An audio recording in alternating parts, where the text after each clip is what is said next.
Talk, back with another match preview. It's for the Hartlepool game, but quickly before I go on to that, I would like to talk about the Woking game on Tuesday night.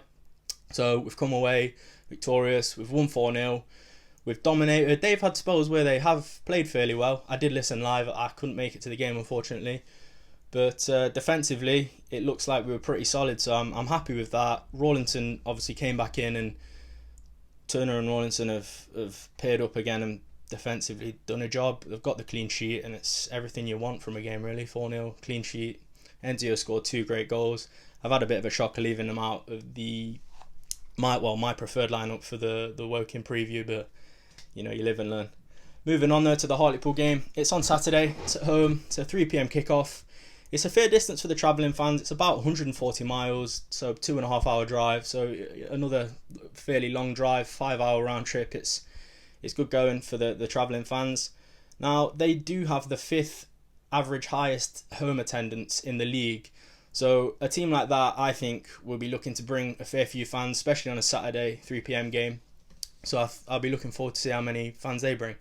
Moving on to current standings in the league. Now, they do have a game in hand over us, so if they do take advantage of that, they'll obviously be closer to us in the league. Not sitting 7th with 30 points, Hartlepool sitting 12th with 26 points. But like I say, they have a game in hand, so they could take advantage of that.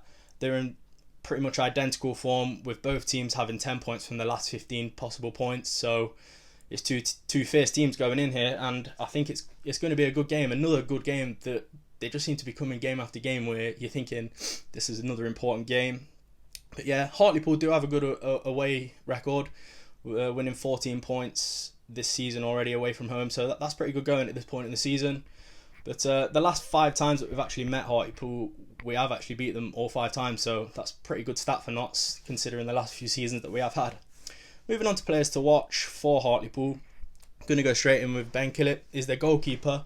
Now, he was a youth player at Chelsea, which tells you quite a lot. Obviously, he's a good keeper.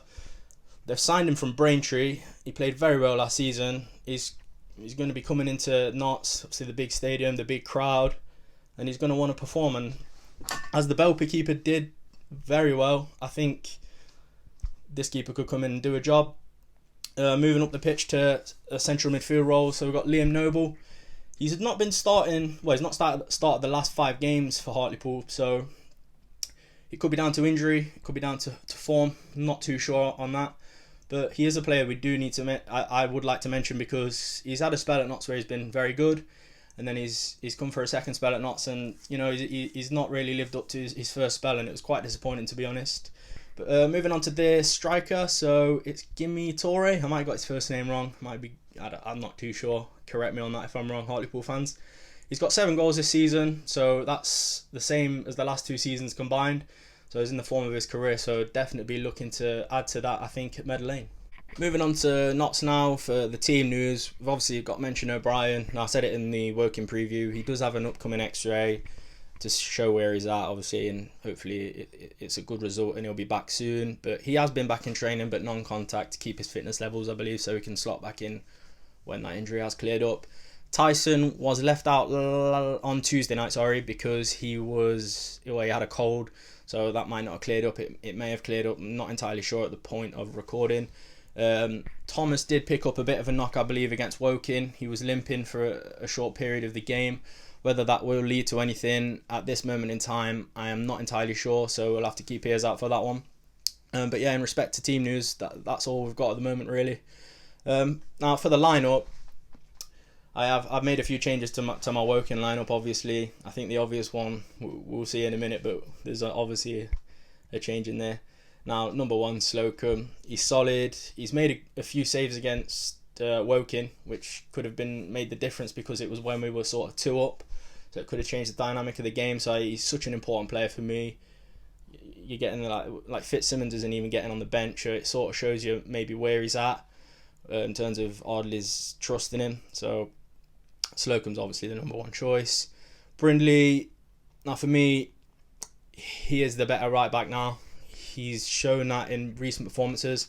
He has, for me, he's had 1 or 2 performances where I thought, like a bit shaky, but he's proved himself now. He's been a lot more consistent, and he's very good both attacking and defensively now for me. He's obviously scored that very good goal earlier on in the season, a few games back, and it's not one that you're going to forget. It's probably going to get goal of the season for me. But moving on to centre backs, Turner and Rawlinson. Now, for me, if you can keep these two fit all season and getting into that starting lineup, which may be a bit of an ask because they are fairly old for football players, where the National League can be quite challenging in terms of it being fairly Saturday, Tuesday.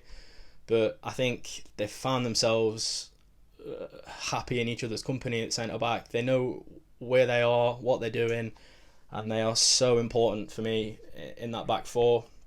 Left back, I'm going McCrory.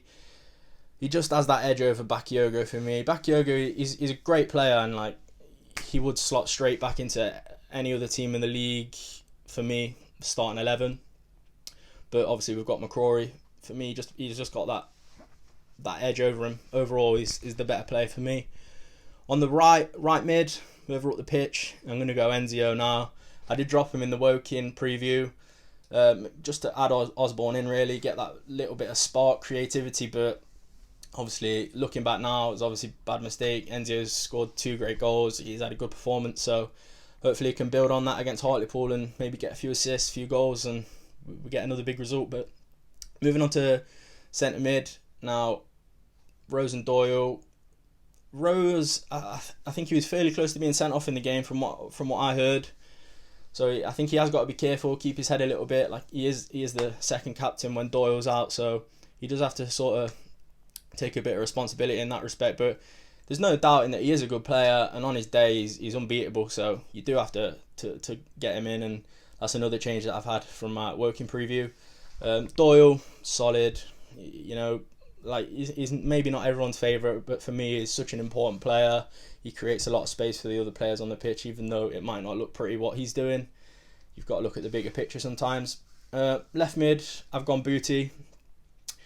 He's obviously a preferred centre midfielder, more of a centre attacking midfielder, but he can play on the left. He's both footed, so he's an important player for me. And because every time he's played so well, I find it hard that for him to be left out or left on the subs bench. I think he definitely deserves that starting place now for me, because he's not really put a performance out. Maybe against Chesterfield he's put a few crosses in, but they've gone astray. But you're going to have games like that where you come on as a sub and you're battling. So yeah, that's why I picked Booty. Up top, Thomas and Wootton.